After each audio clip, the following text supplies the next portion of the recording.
तो again welcome in my science tutorial.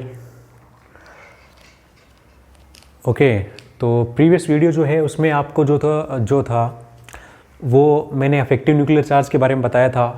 Topic क्या चल रहा है अपना? टॉपिक चल रहा है पेरियोडिसिटी। पेरियोडिसिटी मतलब कह सकते हैं आप periodic properties. Periodic properties, okay. तो इसके बारे में जान रहे थे हम। पेरियोडिक प्रॉपर्टी मतलब जो पेरियोडिक टेबल है उसमें लेफ्ट टू राइट और अप टू डाउन मूव करेंगे तो जो सिक्वेंशियल चेंजेस आते हैं एलिमेंट्स की प्रॉपर्टी में उसको अपन क्या बोलते हैं? उसको अपन पेरियोडिसिटी बोलते हैं। ओके, तो स्टार्ट करते हैं फिर से एक बार अफेक्टिव न्यूक्लियर चार्ज वाला कॉन्सेप्ट लेकर चलते हैं। The force of attraction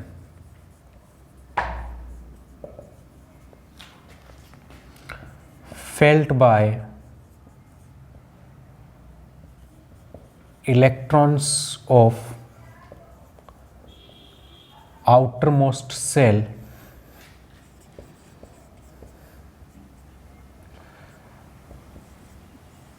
in an atom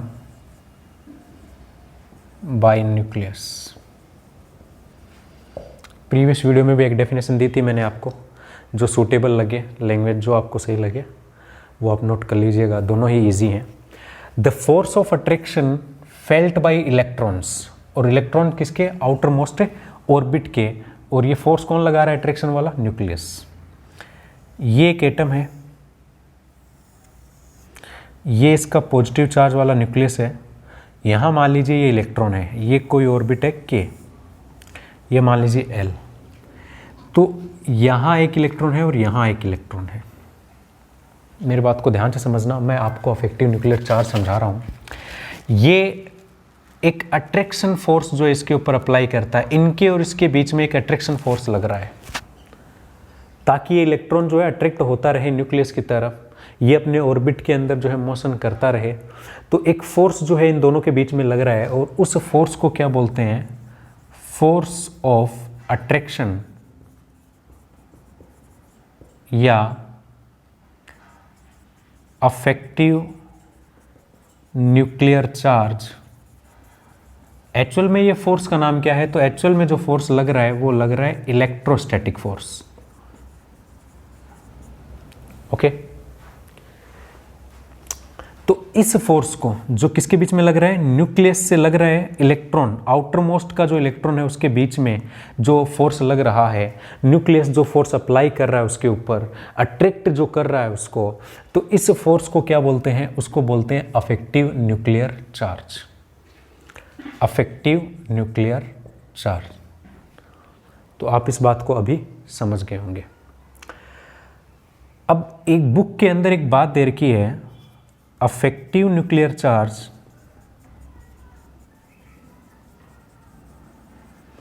is lesser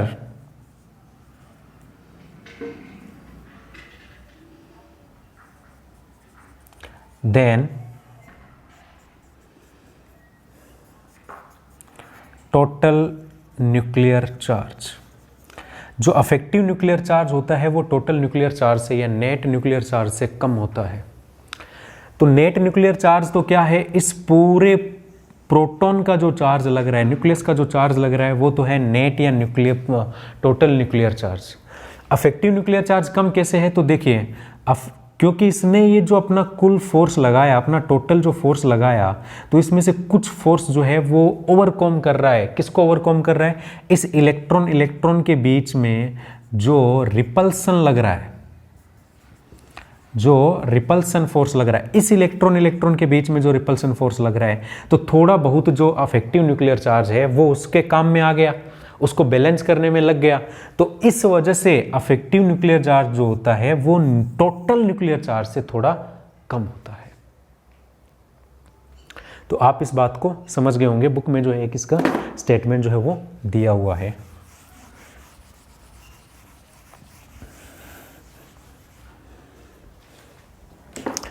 आगे चलते हैं। अफेक्टिव न्यूक्लियर चार्ज जो है ग्रुप में कैसे वेरिएशन शो करता है और पीरियड में कैसे करता है वो मैं आपको बता चुका हूँ प्रीवियस वीडियो में। ओके, तो अब उसी चीज़ को हम जो है पेरियोडिसिटी को यहाँ पर स्टार्ट आप अफेक्टिव न्यूक्लियर चार्ज अभी क्लियरफाई कर चुके होंगे। न्यूक्लियस का चार्ज आउटर मोस्ट सेल के ऊपर, आउटर मोस्ट सेल का जो इलेक्ट्रॉन है उसके ऊपर जो न्यूक्लियस का चार्ज लग रहा है, जो फोर्स लग रहा है, जो जिससे कि वो अपनी जिससे वो इलेक्ट्रॉन जो है वो न्यूक्लियस की तरफ खींचा चला आ रहा है, अट्रैक्ट होता जा रहा है, उस चार्ज को क्या बोलते हैं? अफेक्टिव न्यूक्लियर चार्ज बोलते हैं। ओके, थोड़ा स्पीडली बोलने में फ्लक्चुएशन हो जाता है तो आप जो है इग्नोर करिएगा। अब चलते हैं आगे, तो पेरियोडिसिटी स्टार्ट करते हैं और पेरियोडिसिटी के अंदर पहली चीज़ जो हम पढ़ेंगे वो पढ़ेंगे एटॉमिक रेडियस। प्रीवियस वीडियो में एटॉमिक रेडियस के बारे में मैं आपको बता चुका हूं, लेकिन यहाँ कंप्लीट जो कुछ रह गया है वो हम शुरुआत करेंगे। या आप ऐसे समझ लीजिए पहली जो पीरियोडिक प्रॉपर्टी अपन पढ़ रहे हैं, फर्स्ट जो पीरियोडिक प्रॉपर्टी पढ़ रहे हैं वो कौन सा है? वो है एटॉमिक रेडियस।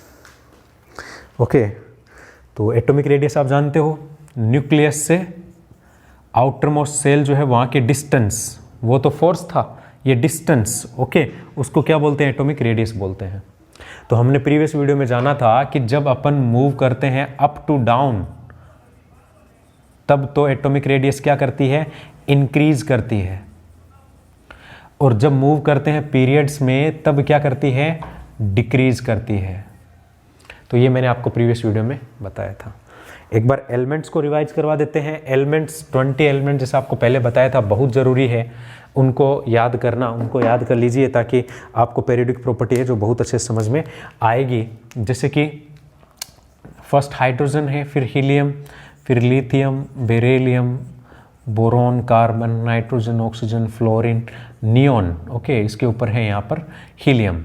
नियोन के बाद यहाँ सोडियम, फिर मैग्नीशियम, फिर aluminium, silicon, phosphorus, sulphur, chlorine, organ, potassium and calcium. ये तो बन गया अपना एक ग्रुप और ये एक पीरियड। इनको लेकर हम पूरी प्रॉपर्टीज़ को एक्सप्लेन करने वाले हैं, मतलब ग्रुप फर्स्ट को लेकर और पीरियड सेकंड को लेकर सभी पीरियोडिक प्रॉपर्टी में आपको समझाने वाला हूँ। तो आपको कम से कम ये 20 एलिमेंट्स को याद रखना है। ये ऐसा समझ लीजिए ये आपकी पीरियोडिक टेबल है up to the class 10th। Okay, चलते हैं। मैंने इनका स्ट्रक्चर आपको प्रीवियसली बताया था, इनका स्ट्रक्चर जो है हमने बनाया था। तो बना क्या था? इसमें 2 ऑर्बिट थे, जो हाइड्रोजन है उसका एक ऑर्बिट है, ये एक इलेक्ट्रॉन है तो ये यहाँ हो गया। फिर जो है लिथियम है, लिथियम के अंदर 2 ये पॉजिटिव चार्ज, ये 3 इसके। फिर सोडियम का नंबर कितना है? सोडियम का नंबर है 11। तो फर्स्ट ऑर्बिट में कितना? 2, फिर कितना? 8, फिर कितना? 1। तो एटॉमिक रेडियस क्या हो रही है? एटॉमिक रेडियस इंक्रीज हो रही है। देखो यहाँ इसकी रेडियस कम, इसकी ज़्यादा, इसकी ज़्यादा। ओके, अफेक्टिव न्यूक्लियर चार्ज क्या हो रहा है? अफेक्टिव न्यूक्लियर चार्ज कम हो रहा है। पहले अफेक्टिव न्यूक्लियर चार्ज न्यूक्लियस को सिर्फ एक सेल पे लगाना पड़ रहा था, अच्छी पकड़ थी, अच्छे से उसको अट्रैक्ट कर रहा था। फिर 2 पे लगाना पड़ा तो उसका जो फोर्स है वो थोड़ा कम हुआ। फिर यहाँ पे न्यूक्लियस को 3 ऑर्बिट के ऊपर फोर्स लगाना पड़ रहा है तो उसका फोर्स डिस्ट्रीब्यूटेड हो गया, उसको बहुत कम फोर्स लग रहा है, तो अफेक्टिव न्यूक्लियर चार्ज कम होता जा रहा है। ओके, तो ये जो है अपना लिथियम, फिर ये जो है ये हाइड्रोजन है, ये लिथियम है, ये सोडियम है और फिर पोटेशियम 2, फिर 8, फिर 8, फिर 1। एटॉमिक साइज बढ़ता जा रहा है, अफेक्टिव न्यूक्लियर चार्ज कम होता जा रहा है, न्यूक्लियस की पकड़ जो है बाहर वाले इलेक्ट्रॉन पे कम होती जा रही है। तो अफेक्टिव न्यूक्लियर चार्ज क्या होगा? डिक्रीज करेगा when we move up to the down in groups में जब मूव करेंगे तब। ओके, अब इनकी रेडियस को एकदम अच्छे से समझते हैं। तो इनकी रेडियस देखिए आप, हाइड्रोजन की बात कर लेते हैं। ओके, यहाँ पर ये पोटेशियम है, पोटेशियम के बाद रुबिडियम है, फिर सीजियम है, फिर फ्रेंशियम है, ओके, तो लिथियम का जो एटॉमिक रेडियस दे रखा है बुक के अंदर 152। ओके, फिर जो है इसका दे रखा है 186, फिर कितना दे रखा है 231। ऐसे ही फिर जो है रुबिडियम, अच्छा ये कैल्शियम का हो गया, फिर रुबिडियम का है 244। ओके, और फिर सीजियम का है 262। क्लियर, देखिए 231, फिर 244, फिर 262। तो क्या हो रहा है, एटॉमिक रेडियस, ये एटॉमिक रेडियस है किसमें, पिकोमीटर में, पिकोमीटर में। मैं दोबारा अगर बताऊं आपको तो लिथियम, सोडियम, पोटेशियम, ओके ये पोटेशियम, फिर जो है यहाँ पर रुबिडियम, फिर caesium. Okay, atomic radius 152, 186, 231, okay 244, 262। ये पिकोमीटर में इनका रेडियस है, पिकोमीटर। क्लियर, पिकोमीटर क्या है। एटम आप जानते हो, एटम बहुत छोटा होता है, नेग्लिजिबल, बहुत बहुत बहुत ज़्यादा छोटा, उसकी रेडियस तो जाहिर सी बात है किसमें, पिकोमीटर में। ओके, पिकोमीटर कितना छोटा है ये आप इसे अंदाज लगा लीजिए कि सबसे छोटा अपन यूज करते हैं मिलीमीटर। क्लियर, मीटर तो बहुत बड़ा है, सेंटीमीटर बहुत बड़ा है, मिलीमीटर। मिलीमीटर के बाद कौन, माइक्रोन मीटर, फिर कौन, नैनोमीटर, फिर कौन, एंगस्ट्रॉम। क्लियर, और एंगस्ट्रॉम के नीचे कौन, पिकोमीटर, इतना छोटा। फिर भी समझ नहीं आया तो ये समझ लीजिए 1 मीटर का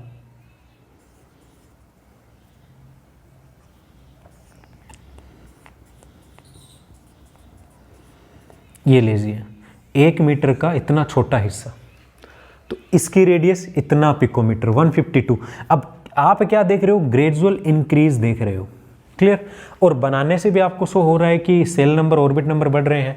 क्लियर, और ये इनका एक्चुअल रेडियस जो बढ़ता जा रहा है।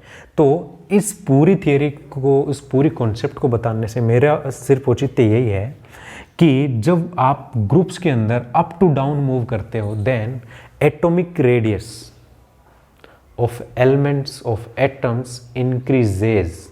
क्लियर, वो क्या करती है, वो इंक्रीजेज करती है, इंक्रीज करती है, उसके अंदर इंक्रीजमेंट होता है। अब चलें लिथियम बेरिलियम पीरियड वाइज चलते हैं। तो पीरियड वाइज क्या, पीरियड वाइज मैंने आपको प्रीवियस वीडियो में बताया था क्या होता है, डिक्रीज होता है, अफेक्टिव न्यूक्लियर चार्ज इंक्रीज होता है। आप प्रीवियस वीडियो को सही से ऑब्जर्व करें, स्किप ना करें, पूरा एक एक बात को समझेंगे तो बहुत अच्छे से ये चीज़ समझ में आएगी और बहुत इंपॉर्टेंट है ये एग्ज़ाम के लिए। तो अपन जो है सेकेंड पीरियड की बात कर लेते हैं। Lithium, beryllium, boron, carbon, nitrogen, oxygen, fluorine and neon. Lithium का अभी अभी हमने बात करा 152। ओके, इसका 111, फिर 88, 77, 74, 66, 64। ये इनका एटॉमिक रेडियस देखिए आप क्या होता जा रहा है इसमें, 152, फिर इससे कम, फिर उससे कम, फिर उससे कम, फिर उससे कम।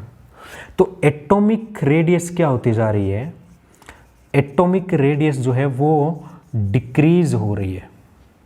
क्लियर, चलो एलिमेंट्स के जो एटॉमिक स्ट्रक्चर बना लेते हैं। लिथियम का नंबर कितना, 3, चलो यहाँ से बनाते हैं 5, बोरॉन का 5, तो 2 एंड 3, फिर कार्बन का 6, तो 2 एंड 4, फिर ऑक्सीजन का, अच्छा फिर कार्बन के बाद नाइट्रोजन का 7, तो 1 2 3 4 5।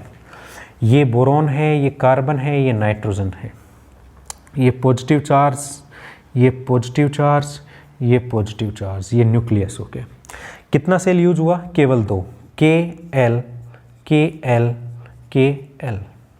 यहाँ प्रोटॉन नंबर कितने, 5, यहाँ प्रोटॉन नंबर कितने, 6, यहाँ प्रोटॉन नंबर कितने, 7। जितना इलेक्ट्रॉन उतना ही प्रोटॉन। यहाँ 5 प्रोटॉन चार्ज लगा रहे हैं इसके ऊपर, कौन सा चार्ज, अफेक्टिव न्यूक्लियर चार्ज, कितने इलेक्ट्रॉन पे, 3 इलेक्ट्रॉन पे। यहाँ 6 प्रोटॉन, कितने इलेक्ट्रॉन पे? 4 इलेक्ट्रॉन पे। तो ये क्या करेंगे? अब देखो ऑर्बिट तो 2 यूज हो रहे हैं, अफेक्टिव न्यूक्लियर चार्ज, जितना प्रोटॉन नंबर उतना ज़्यादा अफेक्टिव न्यूक्लियर चार्ज। तो अफेक्टिव न्यूक्लियर चार्ज बढ़ता जा रहा है, तो ये जो आउटर मोस्ट सेल के इलेक्ट्रॉन से ये खींचे चले आ रहे हैं किसकी तरफ? न्यूक्लियस की तरफ। ओके, तो साइज क्या होती जाएगी? छोटी होती जाएगी। इसमें इफेक्टिव न्यूक्लियर चार्ज 5 प्रोटॉन का, इसमें 6 प्रोटॉन का लग रहा है, तो ज्यादा खींचेगा, ये ज्यादा इफेक्टिव न्यूक्लियर चार्ज है, तो इसकी साइज क्या होगी? कम होगी। जैसे यहां पर कार्बन का साइज कितना है? 77 पिकोमीटर। फिर यहां 7 प्रोटॉन खींच रहे हैं 5 इलेक्ट्रॉन को, तो और ज्यादा, क्योंकि प्रोटॉन नंबर बढ़ गए तो और ज्यादा इफेक्टिव न्यूक्लियर चार्ज लगेगा, तो इसका कितना? 74। तो ये क्या हो रहा है? डिक्रीजमेंट हो रहा है। तो जब भी आप पीरियड में लेफ्ट टू राइट मूव करते हैं, then atomic radius will be decrease. वो क्या करेगी? डिक्रीज करेगी। वो क्या करेगी? कम होती जाएगी। तो अब आप जो है इस चीज को बहुत अच्छे से समझ गए होंगे। अब आपको पहली पीरियोडिक प्रॉपर्टी हमने जो है वो कंप्लीट कर ली है, और वो प्रॉपर्टी कौन सी है? एटॉमिक रेडियस है। अच्छा, एक कॉन्सेप्ट और इसमें, इस चैप्टर में एटॉमिक रेडियस है जिसके बारे में आप पढ़ चुके, आयोनिक रेडियस है अभी जिसके बारे में आपको बताने वाला हूं, कोवेलेंट रेडियस है, और वॉन डेर वाल रेडियस। तो इन रेडियस को पहले जानेंगे अपन। ओके, आयोनिक रेडियस पे चलते हैं अपन पहले। ये सब क्या है? आप ऐसा समझ लीजिए, सब क्या है? ये सब पेरियोडिक प्रॉपर्टीज हैं जिनको अपन पढ़ रहे हैं। इनके अंदर पढ़ेंगे क्या ग्रेजुअल इंक्रीज हो रहा है और क्या ग्रेजुअल डिक्रीज होता है when we move in periods and groups. Okay, तो उसके बारे में जानेंगे। तो आयोनिक रेडियस क्या होती है? एटॉमिक रेडियस जान गए? अच्छा, एटॉमिक रेडियस हमने एक फ्री एटम की बात करी है, देख लीजिएगा। क्लियर? जैसे मैंने अगर लिखा लिथियम 3, तो हमने एक एटम की बात करी है, लिथियम के एक एटम की। जबकि आप जानते हो एटम तो कभी फ्री रह ही नहीं सकता, वो क्या करता है? बॉन्ड बना के रहता है, वो एक साथ ग्रुपिंग करके रहता है। क्लियर? तो ये सब रेडियस, तो एक एटम से तो केवल उसकी रेडियस का पता चलेगा, तो वो तो क्या हो गई? उसकी एटॉमिक रेडियस हो गई।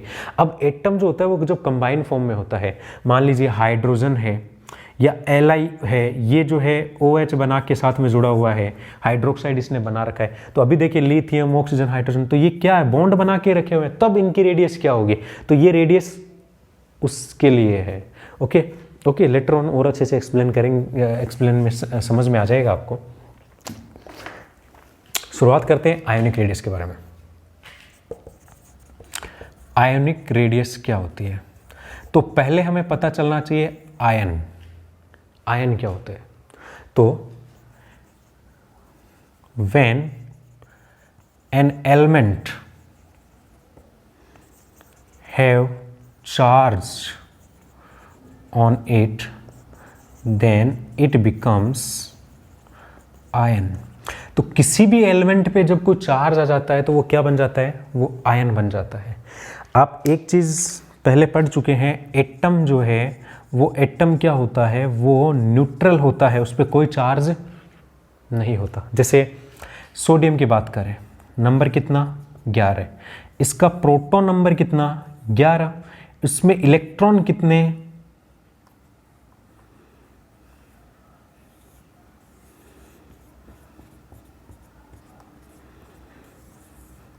11। इलेक्ट्रॉन पे चार्ज कितना? नेगेटिव। पॉजिटिव, और प्रोटॉन पे कितना? पॉजिटिव।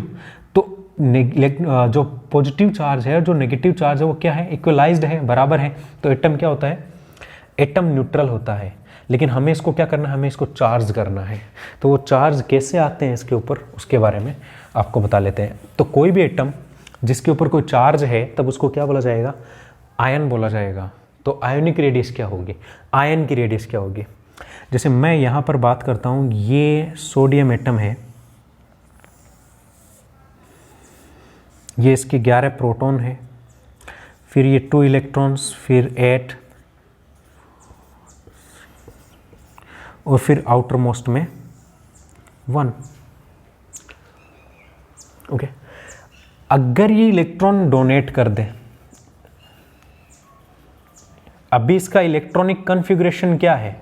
2 8 1, फर्स्ट ऑर्बिट में 2 इलेक्ट्रॉन्स, फिर 8, फिर 1। अभी इसका इलेक्ट्रॉनिक कन्फिग्रेशन है 2 8 1।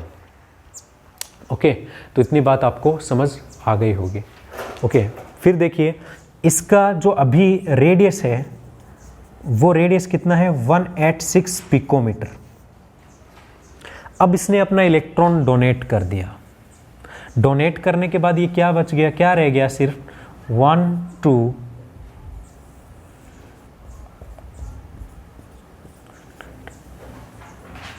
ये रह गया। इसका आउटर मोस्ट जो ऑर्बिट है वो पूरा कंप्लीटली गायब हो चुका है, क्योंकि एक इलेक्ट्रॉन था वो उसने क्या कर दिया, डोनेट कर दिया।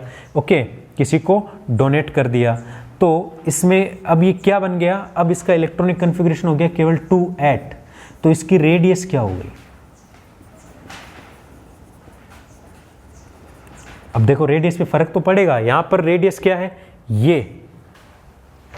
ओके, अब इसकी रेडियस जो है केवल 2 ऑर्बिट के लिए एप्लीकेबल है, तो ये कितना रह गया, सिर्फ 95 पिकोमीटर। अब क्योंकि इसने इलेक्ट्रॉन जो है डोनेट करा है तो ये हमेशा क्या बनेगा, पॉजिटिव स्पीसी। अब ये बन गया Na+। अब इसको क्या बोला जाएगा, इसको बोला जाएगा आयन। ये सोडियम आयन है। क्लियर, ये सोडियम एटम था, न्यूट्रल था ये सोडियम आयन है। तो देखिए, when an atom donates its electron then it becomes cation। जब एक एटम जो होता है वो अपने इलेक्ट्रॉन को डोनेट कर देता है, ये एटम था, कौन सा एटम था, सोडियम एटम था, इसने अपना इलेक्ट्रॉन डोनेट कर दिया तो ये क्या बन गया, केटायन। क्या बन गया, केटायन। ओके, अब ये यहां पे जो है ये बन गया अपना क्या, केटायन। क्लियर, क्योंकि इसने एक जो इलेक्ट्रॉन डोनेट कर दिया, अब इसके पास कितना रह गया, सिर्फ 2 ऑर्बिट रह गया है। अब बात कर देते हैं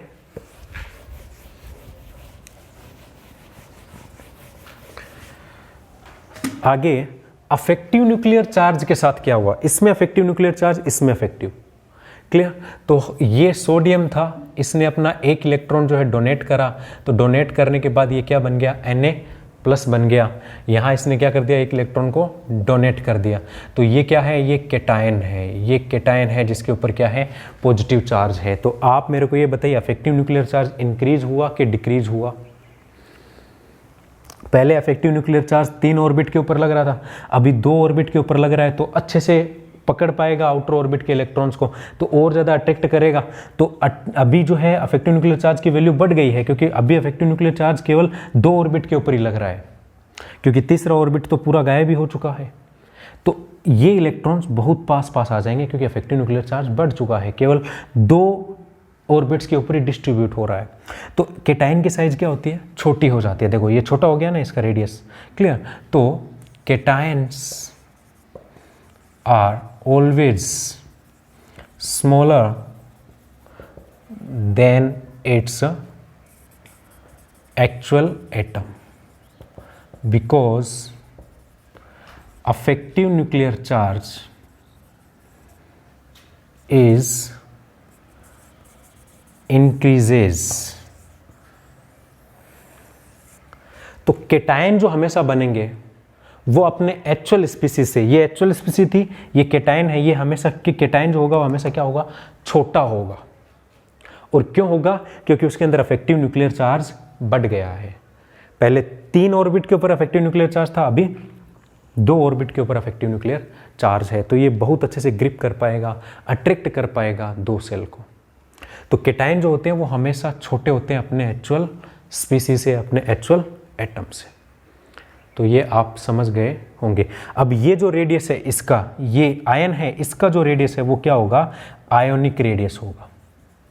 तो रेडियस ऑफ आयन, केटायन और anion is called as ionic radius. समझ गए होंगे आप इसको। चलो एक और एग्जांपल लेते हैं अपन।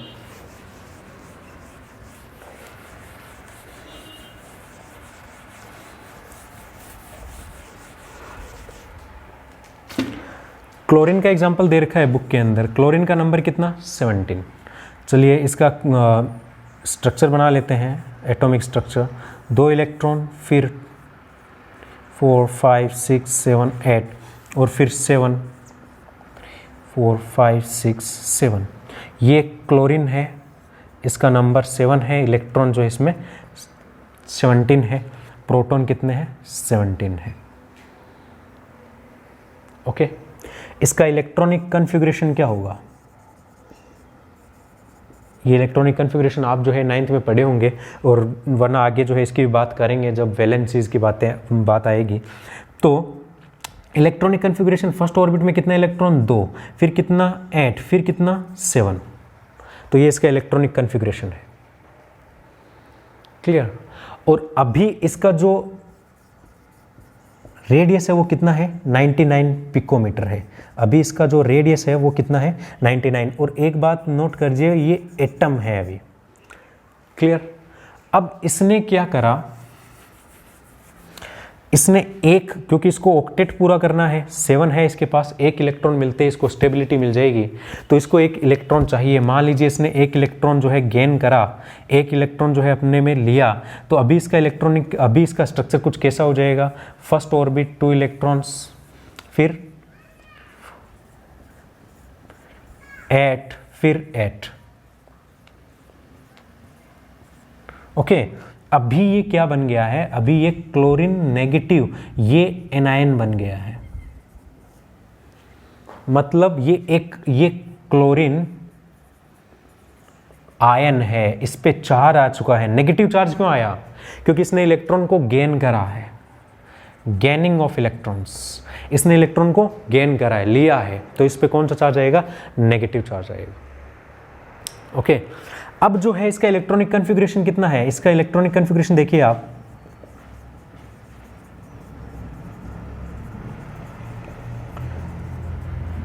फर्स्ट ऑर्बिट में, सेकंड में 8 और फिर कितने 8। अभी इसका इलेक्ट्रॉनिक कन्फिग्रेशन चेंज हो चुका है क्योंकि इसने एक इलेक्ट्रॉन को गेन करा है। अब इसकी रेडियस क्या हुई, अब इसकी रेडियस 99 था, अभी इसका रेडियस 181 पिकोमीटर हो चुका है। तो क्या हुआ, रेडियस इंक्रीज हुआ, रेडियस इंक्रीज हुआ। तो आप ये नोट कर ले, एनायन जो होता है वो बड़ा होता है, उसका रेडियस क्या होता है, बड़ा होता है, किससे, उसके एक्चुअल एटम से। समझ गए होंगे आप, तो इस चीज को मैं नोट कर देता हूं।